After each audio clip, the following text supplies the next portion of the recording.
Hello and welcome back to another Rush Duel Links video.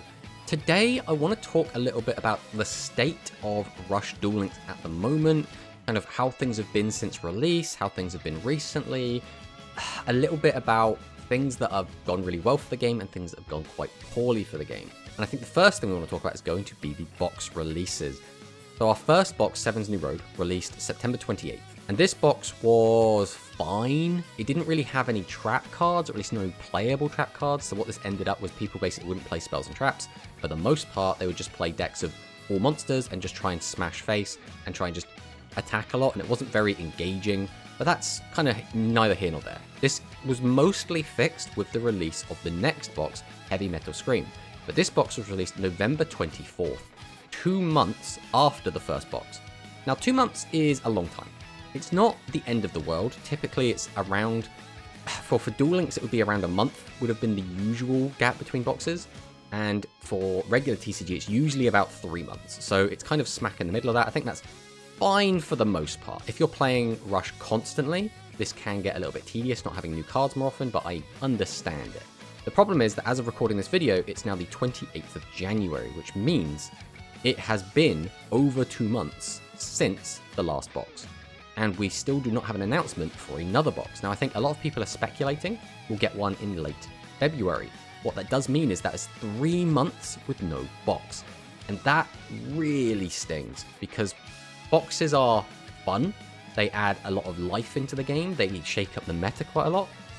And they're also kind of a good gem dump. A lot of people that are playing Duel Links, specifically who play Rush, are just kind of sitting on their gems and watching them expire every month as they don't have anything to spend them on, which is a bit of a shame. Now, what Konami have done is they have released a lot of structure decks, and this is mostly a negative, I feel. So the structure decks are cool, at least most of them are. So we have 4 structure decks already in Rush Duel Links to go with our 1 main set and 1 mini set. Now that is weird, right? We have so many structures compared to anything else. I originally stopped playing competitive Duel Links because of EX structure decks being so powerful, and the 2 that really come to mind were the Spellbound Silence that came out in June of 2018, which brought with it the Silent Magician, as well as the Full Metal Desperado, which came out July 2019. And both of these, I just remember being so prominent, and players that would spend money, and obviously I was completely free to play at the time, had this just massive advantage. I think more so the Spellbound Silence than the Desperado. I just remember everyone was playing Desperado, so it felt like it was everywhere. But the main problem we have with the structure decks is that they are paywalled. Generally, the way that structure decks will work is that you will be able to buy 1 copy with gems, and then you'll have to get the other 2 copies with real money. Now, this isn't always the case. Sometimes everyone will get 1 copy of the structure deck for free, and this was true with 2 of our 4 structure decks. In the Bolt Condor structure deck, as well as the Ace Breaker structure deck, so our Winged Beast and our Machine structures, we've had multiple copies that we've been able to get as free-to-play players. But the other 2, which are Ride Across, which I don't even want to get started on Ride Across, that deck was just completely terrible, and the much stronger Dark Sword Magician and Dark Magician Girl Spellcaster structure deck, we only have 1 copies of each of those.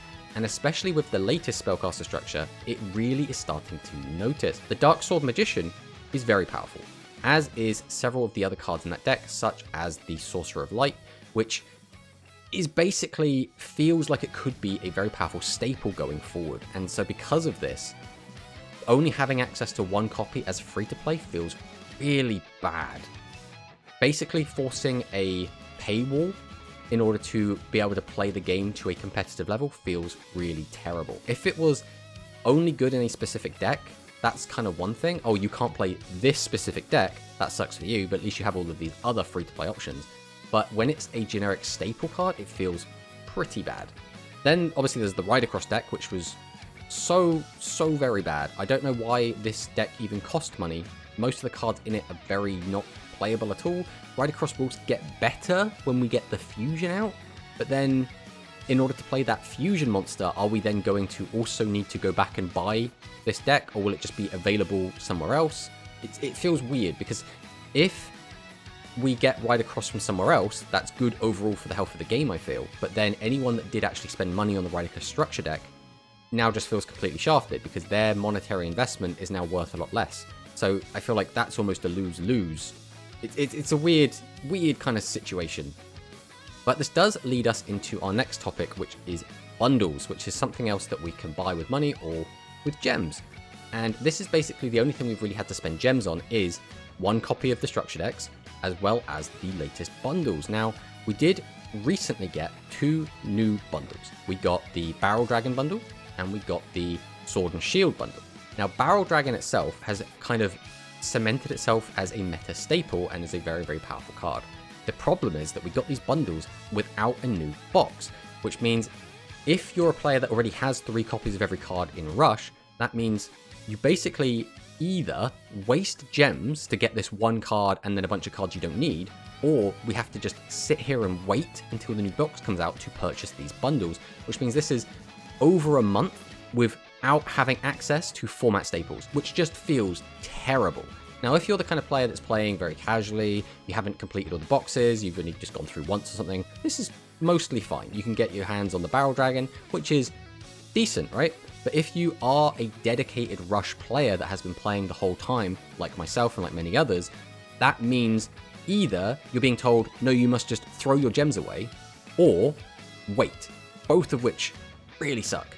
It really does feel like players are being punished for being dedicated Rush players, and that just feels off. But the other thing is, most of the bundles we've had so far, which being Widespread Ruin, the Monster Reincarnation, Barrel Dragon, all of those 3 are legend monsters. And this brings up another problem that I think a lot of people have with the format, and that is legend cards are a cool idea, but they feel very sacky. Being limited to 1 copy is good because you don't want everyone running around with playsets of these really, really strong cards, because then the format would speed up a lot, it would become very volatile. But it also means when your opponent opens a legend, or 2, or God forbid 3, it feels like you get absolutely sacked. There's so many times when you're in a situation where attacking here is the exact correct decision, unless my opponent has a Widespread Ruin, and then lo and behold, they opened Widespread Ruin on turn 1, and you just lose your big monster, all the tempo's gone, you take a crap ton of life points, and now you're in a situation where you're really low on points, so you can't really play aggressive, and from there, the whole game is kind of snowballed from that position. I played a game with my free-to-play deck recently and opened Barrel Dragon, Shield and Sword, Widespread, and 2 normal monsters. Needless to say, I won that duel very quickly as my opponent didn't have the perfect hand crafted to defeat these powerful cards. Legends only get stronger as we progress. Mirror Force was the first I just won because of my 1 of Legend, and it then became Dark Hole and Magic Cylinder, and as these cards do eventually, because they should eventually, I would think, come to Rush Duel Links, we'll then start seeing, people instead of crying out about Widespread will then be crying out about Mirror Force. And Legends are a bit of a weird one because I feel like Legends have always been this strong, whether it's in the modern game or in Rush Duel Links, and this isn't so much something that needs to be fixed, so much as it's something that I would like to see kind of addressed. Legends are meant to be very, very powerful cards, and that's fine, but I think it's good to have access to the countermeasures to a lot of these cards. Widespread Ruin itself is such a game-warping card that it felt like decks that had access to back row destruction, such as the Hammer Crush Deal skill and kind of a generic aggro pile, or the Dragonic Slayer from Dragonic Resonance, gained so much value just because they could potentially stop Widespread, which would give you this massive leg up over your opponent. The next thing I want to talk about is the level cap raise. Now, I think everyone agreed that level 20 felt very low for the release of Rush Duel, but raising it to 35 now feels a bit weird. So basically, whilst leveling from 20 to 35, each character will get 1,270 gems. With 6 characters released, that is a total of 7,620 gems. Now that is fantastic. Obviously, more gems is better. We like having more gems, that means we can buy more packs. The issue is we currently don't have anything to spend those gems on, as well as the fact that we do have some really good level up rewards attached to them, which is spell trap removal. Now, adding the spell trap removal here is a little bit boring, like just giving everyone some spell trap removal except for Gavin or Gakuto is not very interesting, but it is necessary, right? We are going to want the spell trap removal at some point, and rather than sticking it all inside of a box, we can just get easy access to it, which is quite nice. But again, we want to have access to these cards, but that means we need to get the gems, and having the gems with no new box in sight is really weird, because now I don't want the gems, because the gems will go into my mailbox, and then after a month they'll time out. So without knowing that I'm going to get a box within the month, this makes me not want to grind out the levels on these characters to get my new cards because I don't want to lose the gems. And this is a weird mental merry-go-round where I'm like, I want to do this, but I don't want to do this because this is stopping me. It feels like Konami is putting me in an impossible decision where either I throw gems away potentially, or I don't have access to spell trap destruction. And I don't want either of these things. And it feels exactly the same when the bundles came out with the Barrel Dragon, where I'm like, well, either I throw gems away or I don't have Barrel Dragon. It's like, I want both of these things. Why am I being forced into this situation? This is very strange. Also, 7,620 gems is a ton of gems, especially with the 9,999 gems I already have and my mailbox full of gems. This is enough to buy a ton of packs from boxes, which means even if a box was to drop right now, I feel like I would easily be able to get 3 copies of every card and then have tons left over, which then again start stacking up and start overflowing and destroying themselves because of expiring. So this is a really weird feeling where I feel like I have too many gems, but I can't help but feel that eventually a lot of things are kind of come out all at once and I'm not going to have enough gems, but I would have had enough gems if cards had come out at a different pace. It's very weird. It's very weird. The other thing is I'm not really sure where the other spell trap hate will be. So most types in the game do have a spell trap hate. Now some of these will come out with new characters. For example, we're assuming that Asana is going to come out and be the worm character, and I assume her level up rewards will include Primal Howling, which is the worm back row removal. But then there's things like the machine back row removal. Where's that going to come? Yugioh was kind of the machine guy, so you would expect it to be with him, but obviously it's not there for him. Unless we're going to get maybe Kaizo as a playable character, who is the little robot character from Yu-Gi-Oh! 7s.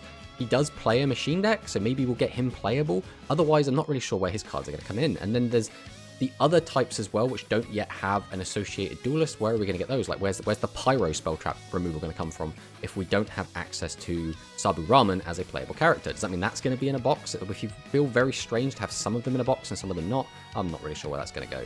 So the next thing I want to talk about is going first. Going first is almost always very, very powerful in Rush Duel. Going first is a difficult problem to solve, because going first almost always seen as a benefit unless you're bricking. So if you've got like multiple high-level monsters in your hand, it's obviously going first doesn't really help you. But since you have access to more cards than your opponent has to answer them, so any cards that aren't destroyed before your next turn are available for use that turn, meaning you often end up with 7 or more cards on your second turn to answer your opponent's 5. What do I mean by this? I mean, if I was to, let's say, set 3 monsters and set 2 back row and then pass to my opponent then summons out 2 monsters, tributes them for a high level, sets 2 back row. My opponent now has 3 cards. My opponent then, let's say it's a Dragius, kills 2 of my monsters. So I've still got 3 cards left over. My opponent also has 3 cards. I'm now drawing up to a hand of 5, which means I now have 8 cards to work with to deal with my opponent's 3 cards. And if I can continue this pattern, I can just keep being up on cards on my opponent. And especially with the 6,000 life points and how aggressive some decks can be, this can be extremely powerful. So generally going first, unless like you have a skill or a very specific type of deck, is always seen as a really, really powerful thing. And that's not really something we can fix. Like, you could maybe say like, oh, you should only draw up to 4 cards on turn 1, but I don't really think that feels great, especially for then the player going first. And this isn't a problem just to Duel Links. This is a problem in the modern game of Rush as well. It's just something I just wanted to kind of talk about a little bit. Next up are the skills. So skills in general are a good thing. My hopes coming into Rush Duel Links was to make bad decks good using skills. And they sort of did that. Casters without Dark Revelation would have been really terrible. But 7's Axel Road gave them legs. It gave them a way to stay relevant and feel kind of powerful in the metagame. Some of the lower attack dragons would also feel lackluster without Dragonic Resonance. Slayer did see some early play in the modern game, but mostly fell off, primarily because its attack stat was just not good enough. But with Resonance we can boost it up and make it a lot more relevant, as well as allowing its skill to be used, which is something that was very difficult to do in the modern game. Warriors felt like true winners here, having a really strong main deck and decent skill.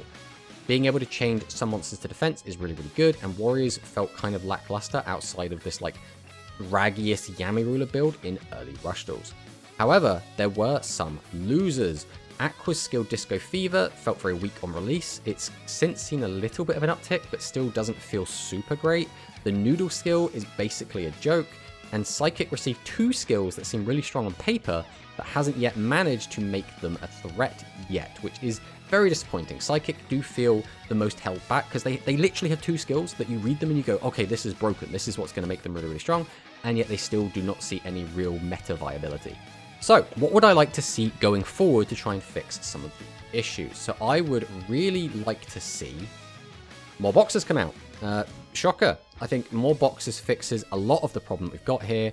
Just kind of spamming us with structure decks feels very tone deaf. It does give us more cards, which does shake up the meta, and giving us free copies of these does feel like kind of an olive branch. But realistically, we just want more boxes. Putting out more and more things that are paywalled, I think just annoys players more than anything else.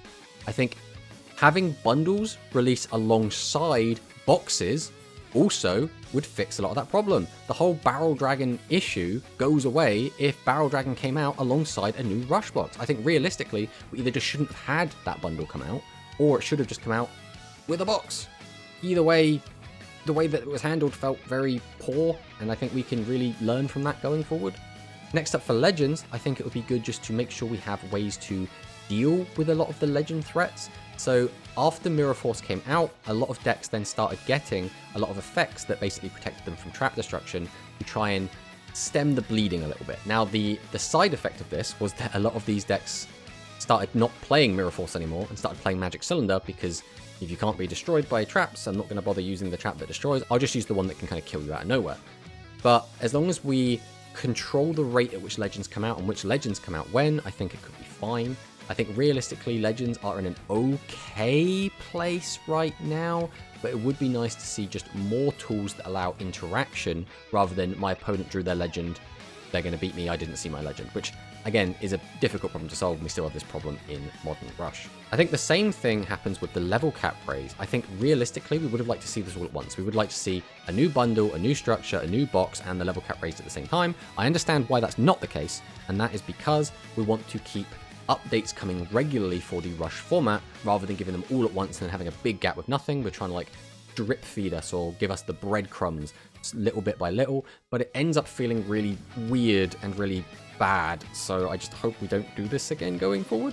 And then finally, I think with the skills, it would be really nice to see some of these skills get kind of a rebalance. Some of the skills feel completely garbage, right? Tempest Drive is useless. The Noodle Art skill is completely terrible. The Volt Condor skill feels very underpowered. Psychic, I feel like the skills are fine, but they need better like main deck cards to actually work that. Like, give us a second Roman pick, please. I understand why they don't want to give us a second Roman pick, because other decks that aren't Psychic would start using Roman pick, but I think they really need something. But yeah, these are just a few of my thoughts, feelings, and opinions. These are some of the things that I would like to see change, some of the things that I'm dissatisfied with. And overall, I think Rush Duel Links is in an okay spot. Like, I don't think it's in a great spot. I don't think it's in a terrible spot. It's okay. It is acceptable. It is tolerable. And that's where we are at the moment. What I would like to see is us raise that bar and get to, this is great, this is fantastic, I'm enjoying playing it. I want speed players to want to look at Rush and go, oh, that actually looks like fun. I don't have to do this weird grind with a bad deck that I don't want to do. I want people to come in and be like, oh, there are very good free-to-play options where I don't have to spend a ton of gems. I can get a competent deck and I can start grinding ladder with it. I want to see skills that make really bad cards feel a lot better. We have got skills that make bad cards slightly better, but nobody's playing Volt Condor, nobody's playing Bender Break. We need ways to make these cards stronger, and that goes for a lot of the cards coming out in the future. We're going to have a lot more bad boss monsters coming out, and I need skills to make them playable. Otherwise, they'll just be box chaff, and nobody wants that. But yeah, thanks for watching the video, and I'll see you next time.